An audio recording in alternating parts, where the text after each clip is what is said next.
become increasingly more popular is the investing in short-term rentals of Airbnbs and short-term rentals, because there's a specific law regarding the passive loss limitations and the amount of those passive deductions, depreciation that you can take to offset your ordinary income. And short-term rentals has a specific rule that if you materially participate and you are, it's an average stay of less than 7 days, then you can actually use depreciation to offset your W-2 income, which is not the case with almost any other type of property unless you're a real estate professional, which I'm sure we spoke about last time. Are you tired of trying to keep ahead in the rat race, only to have so much of your hard-earned money going to the tax collector? Equity doesn't pay the bills.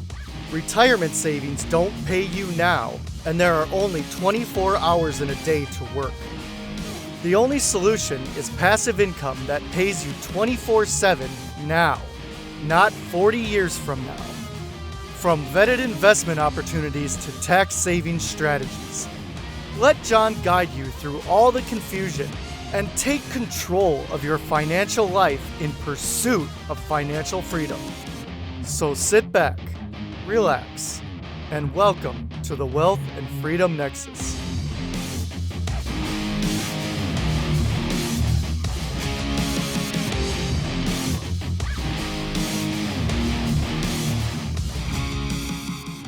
Hey, welcome back and Happy New Year. It is 2023 and this is the first episode, episode number 64, the first episode of the new year. Again, thank you to all my listeners out there, and thank you as well for the support and continued growth of this show.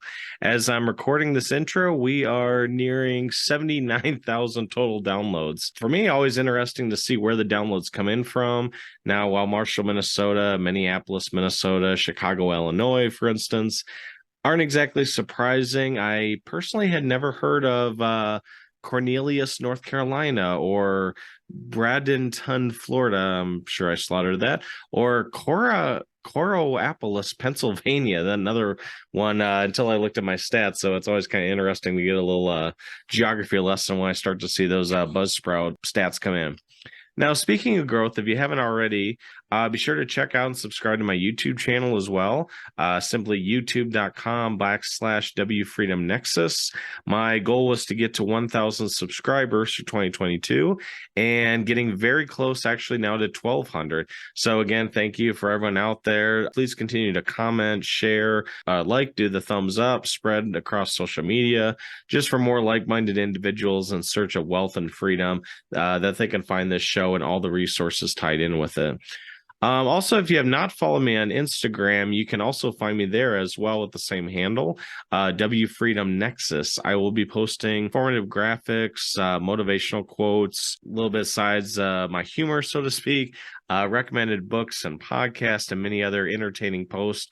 And actually, one of my New Year's resolutions is actually to post on that every single day.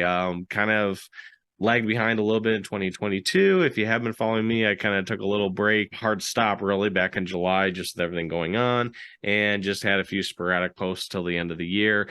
But that is one thing I definitely want to pick up for 2023. And thanks to Hootsuite, actually, I've been able to plan out and bank daily posts, sometimes multiple times a day. And I certainly hope you find the content valuable. Again, be sure to, hit the hearts, share, comment on any of the posts that you like, and I hope you find value in it. Now, I've had some returning guests on my show, and when I do, I try to talk about new topics. So it is not just simply regurgitation of the same thing, or maybe, similar topics that the guest has had on numerous other shows. Now, Yonah Weiss of Madison Specs is returning for the first episode of 2023, and ironically, he was the first episode of 2022, back in episode 12.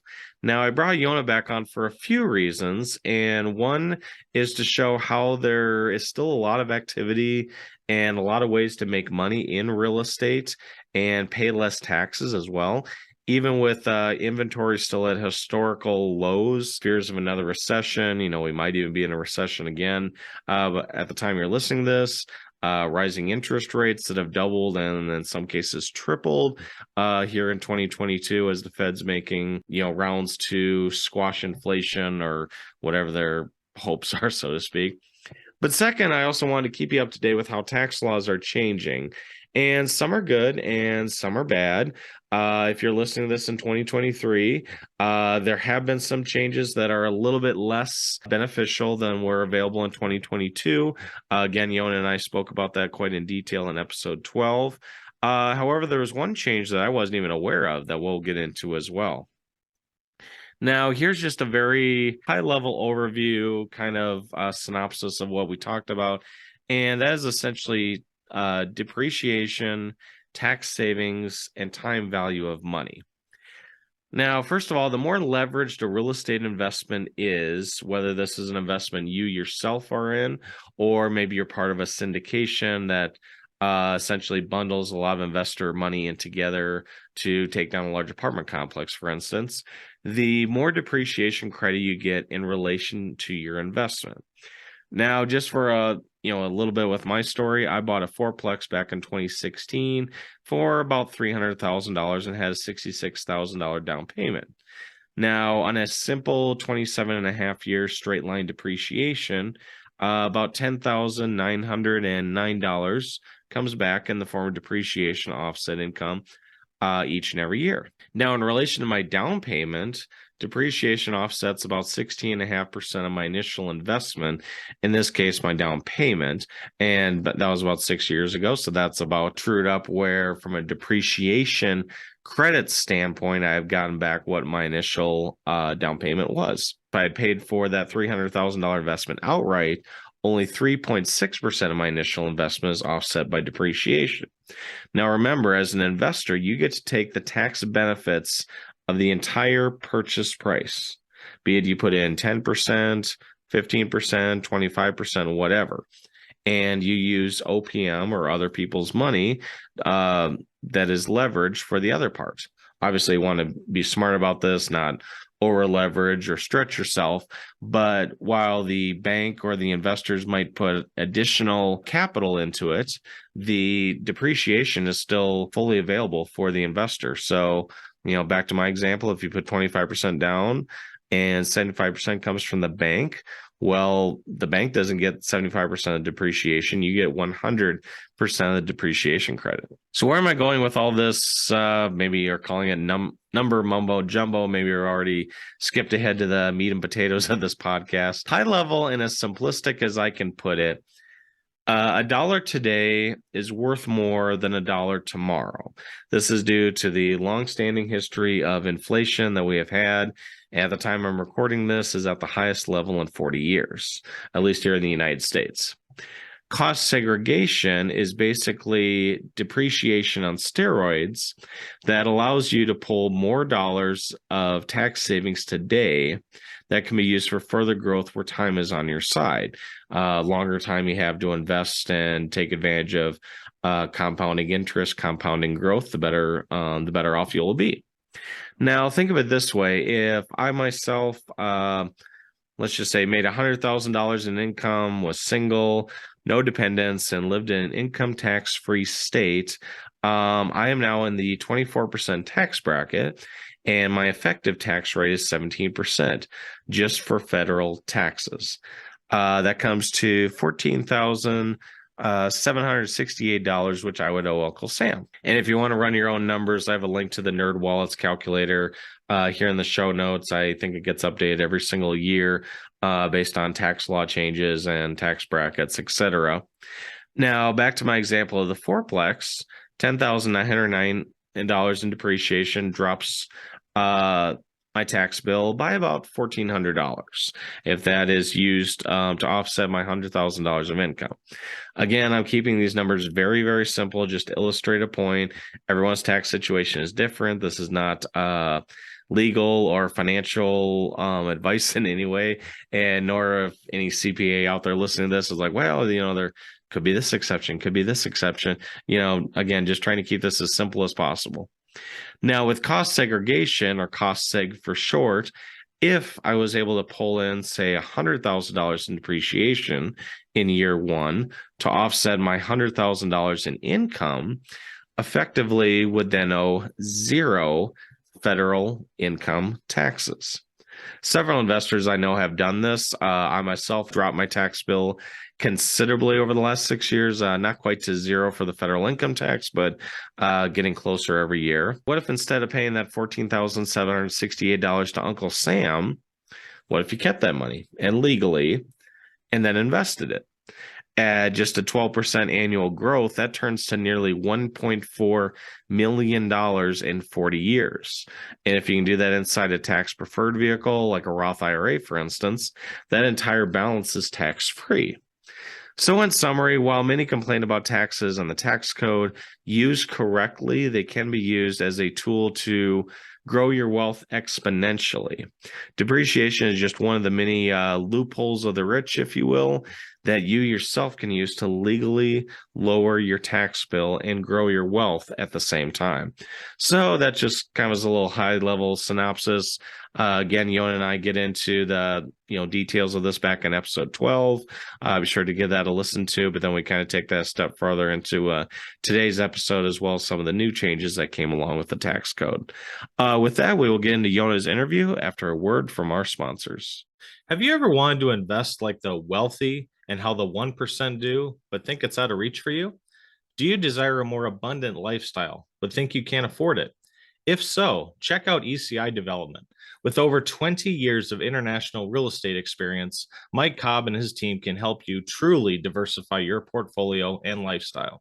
How about benefiting from a generational investment that can 10x your wealth or more with a teak hardwood parcel in Panama or Nicaragua? Maybe it'll even lead to residency options in the future. Perhaps you'd be interested in a beachfront condo for under $250,000, enjoying the beautiful sunsets off the Pacific Ocean. Maybe an eco-friendly tiny home for around $100,000.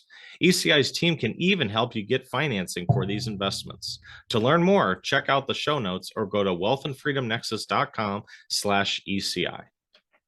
Yonah, thanks for coming back on the show. How are you, my friend? Doing pretty well, John. Great to be back. Yeah, thanks again for coming back on. And I'm sure 2022 has been busy for you. Now, you had the last come on the podcast, episode 12, right at the start of 2022. Obviously, we're heading into 2023 now. How has the cost seg market been for 2022 versus the previous years? Are you busier? Is it slowing down with everything going in the market? Or how's that been like? From what I've seen, it's been busier than ever. It's, I think, has been our busiest year to date, which in 2021 was the busiest year to date until that point, as was 2020. So it's just been a continuous kind of cycle of growth.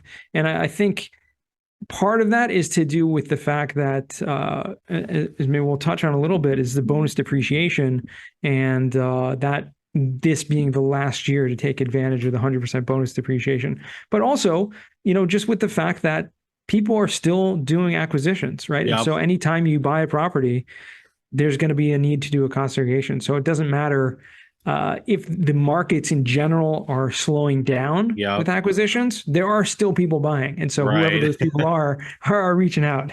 Yeah. Well, and even I see it on the, small residential side. It's like, home prices aren't going up double digits and probably won't be for 2023, but people still need a home. People were still buying homes in the 80s when interest rates are 10, 15, 20%. So I think, as long as the numbers work, it makes sense for an investment. So exactly. But now you kind of alluded to this, and maybe we can touch base on this a little bit more than we do in your previous episode. Now you mentioned, with the Tax Cuts and Jobs Act 2017, with I think a lot of my listeners are familiar with generally what depreciation is, but what is the 100% bonus depreciation, and how is that changing now going into 2023 and beyond? So there was a new law that came out a few years ago called 100% bonus depreciation, which means once you, just to kind of recap for our listeners who may not be familiar, once you do a cost segregation study and allocate the components of a property to some of them to faster depreciation schedules, like 5-year, 15-year schedules, we're able to take 100% of those accelerated deductions in the first year. So that's been Wow. a huge thing that's helped with the economy the past few years. It was introduced with the Tax Cuts and Jobs Act back at the end of 2017, and when they put it in the books, it was set to start to phase out. Okay. And so this year, 2022, is the last year that we can actually claim the 100% bonus depreciation. Starting in 2023, it's going to start phasing out by 20% a year. Okay. Which means next year, 2023, if you buy a property, you can only claim 80% of that bonus depreciation, meaning only 80% of those accelerated deductions in the first year. Okay. And then that's going to start phasing out. Okay. And so as I just understand it, it's kind of, similar to how the cost seg works, breaking off pieces into, say, a 5-year schedule versus 27 and a half years, with the bonus depreciation going from 100% to 80. Basically, you can kind of front load more at the beginning because right, wrong, or indifferent, inflation's heating up. So a dollar today is worth more than a dollar tomorrow, next year, 5 years from now. 100%. Exactly. Okay. Sounds good. All right. So now the obviously we had the changes. It's going to be shifting out. So if my math is correct, if it goes 20% a year, I'm really sucking at math. Was it 2028 then the bonus depreciation fully phases out then? Yeah, exactly. So it's going 20% each year, 20 down from 80% to 60 to 40, 20. And then in 2027 will be the last year, and there'll be, no more bonus depreciation as of now, meaning in the future that may change. We may see 100% bonus depreciation being reinstated, but not sure. Gotcha. Okay. This show is brought to you today by Lightbulb Podcasting. Are you a busy professional that needs to get more time back in their schedule? If you are a podcaster like me, you have enough on your plate. Why not outsource your podcast production? From editing, show notes, keywords, scheduling, volume balancing, and editing, and creating audiograms, podcast production is another job in and of itself. That's why I use Lightbulb Podcasting. Get phenomenal support at an affordable price while you concentrate on growing your brand. Go to www.lightbulbpodcasting.com today to schedule an introductory call. Put your content in the spotlight. Now, obviously, you said you've been busier than ever with cost segregations, and I myself have been invited to various, syndications or crowdfunding, if you will, where I myself don't have, I'll just throw out a number, $1 million to invest in a property, but, maybe I have, I don't know, let's just keep it simple, $10,000 to invest. So essentially I have 1% of the property. As I understand it, with the, cost segregations and the benefits, then I'm entitled to 1% of the revenues, depending on how it's set up, but then also 1% of the, bonus depreciation or regular depreciation. Is that correct? Correct. So anytime you invest in a partnership or including a syndication, you will get a percentage of the total depreciation. Okay. And so if you are investing, like you said, 1% of the total value equity, you'll be getting 1% of that total depreciation will be passed along to you, along with, everyone else. Sure. Okay. And yeah, just throw out numbers, obviously, to make it simple. Obviously, it's probably different in real life. But with that and all the cost seg studies you've done, is there anything, maybe you can kind of share, briefly or just kind of high level, like a real life cost seg where, I don't know, just throwing out numbers, but it was a $40 million project, and year one, investors got whatever, $25,000 depreciation for every 10,000 they invested, or what have you seen?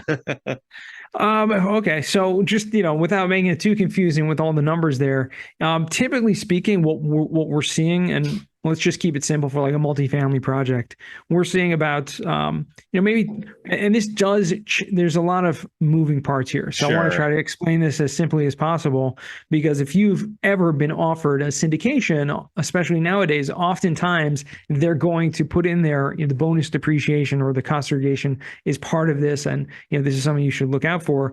A lot of those syndicators who are doing that are actually communicating some wrong information and not really fully understanding it. And so I want to clear this up and use this as an opportunity, because I have seen many, many times people get things wrong. And one reason one big factor is that and I'll simplify this in numbers as much as possible, is that the amount of depreciation that is returned to the investors, like you said, your example, you get 1%, you get 1% back, right? The Okay. amount of depreciation that's given is directly proportionate to how much leverage, meaning how much financing is in your Ah, project. Okay. So let's take a simple example. Let's say you buy $1 million property okay. and you buy it all cash.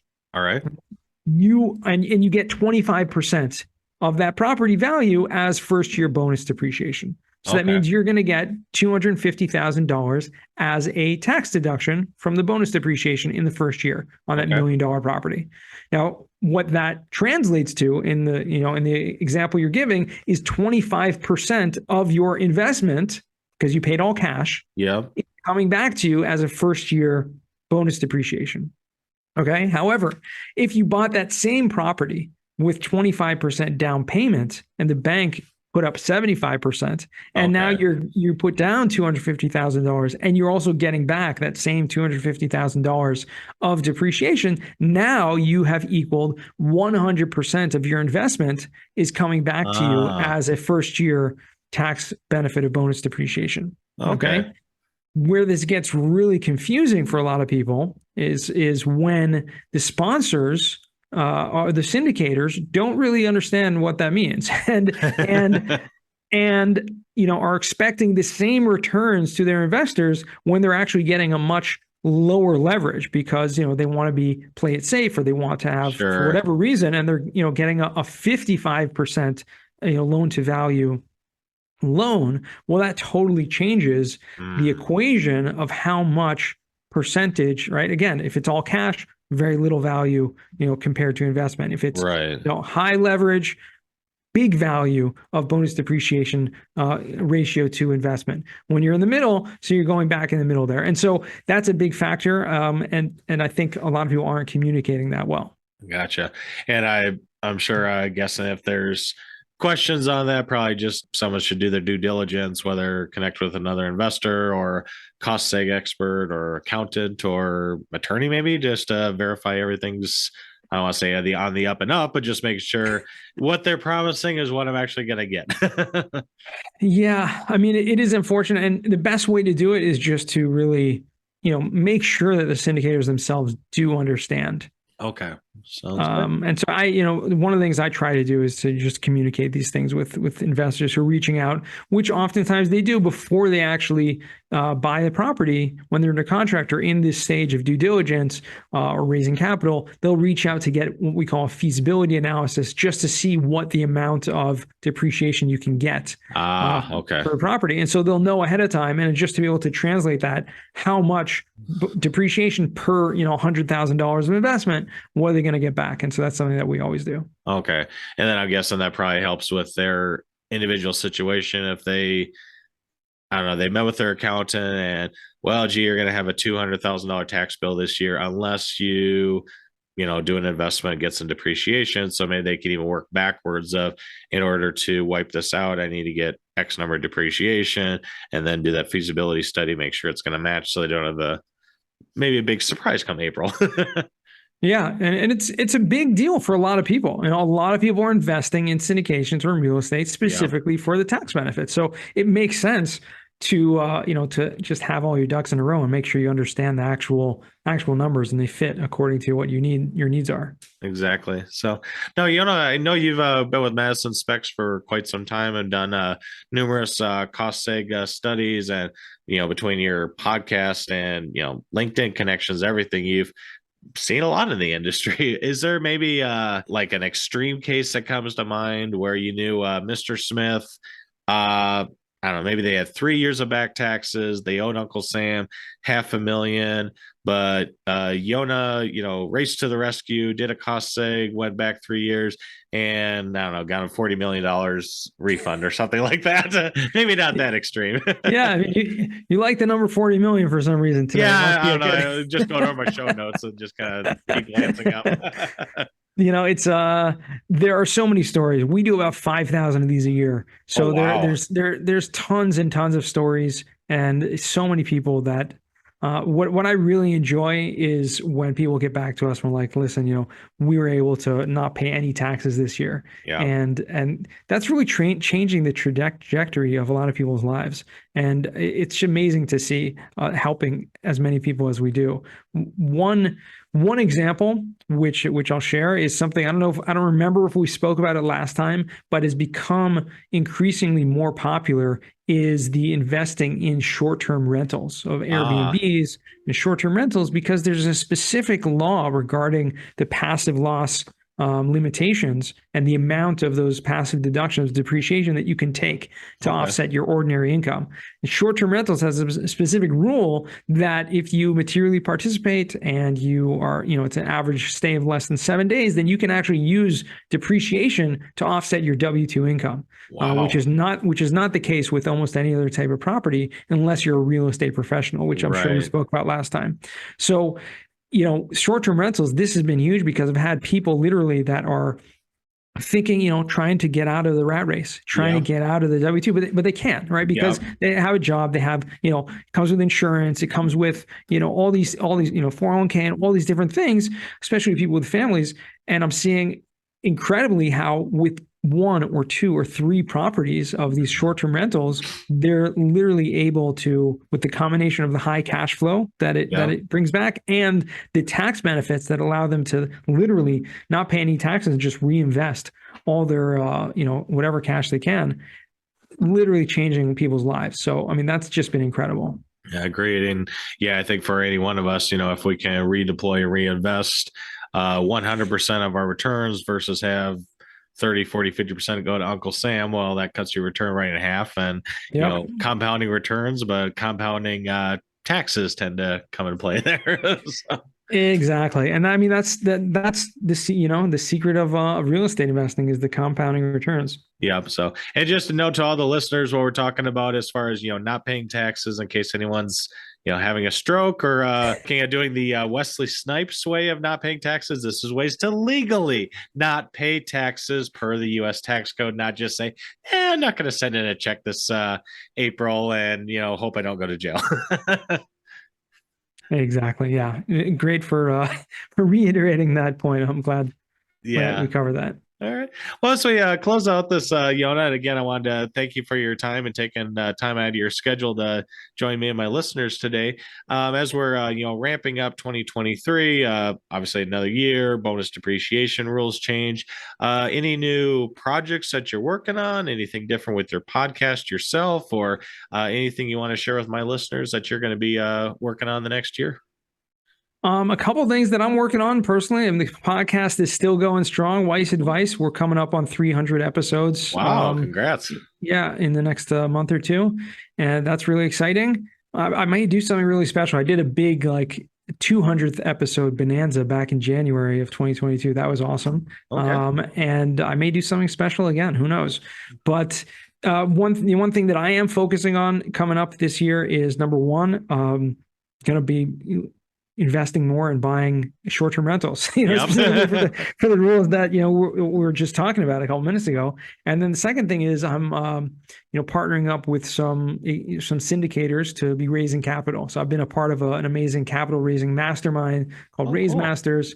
And, just been learning a ton and networking and, just getting my game together so we can start investing and bringing more people in to make more money in real estate. Yeah, I think that's the end goal. So, as far as networking, like you mentioned, and I know in my previous podcast, I kind of dubbed you the Lord of the LinkedIn. But beyond Yeah. that, if anyone's interested learning more about cost seg, maybe needs a cost seg study, or just interested in networking with you and joining your various LinkedIn challenges and groups, shall we say, what's the best way to find you and reach out?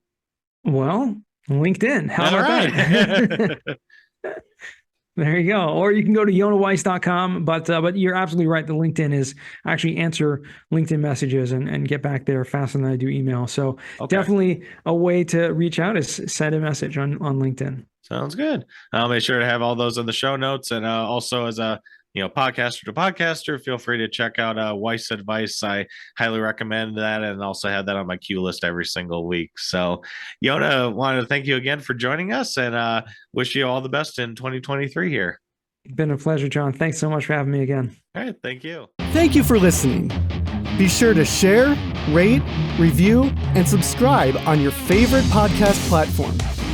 For more updates, check out www.wealthandfreedomnexus.com. Remember, nothing on this show should be considered tax, legal, investment, or professional advice. This show is produced solely for educational and informational purposes. Please consult an appropriate and licensed tax, legal, real estate, or business professional for specific advice for your situation. For distribution or publication rights or media interviews, please contact the host.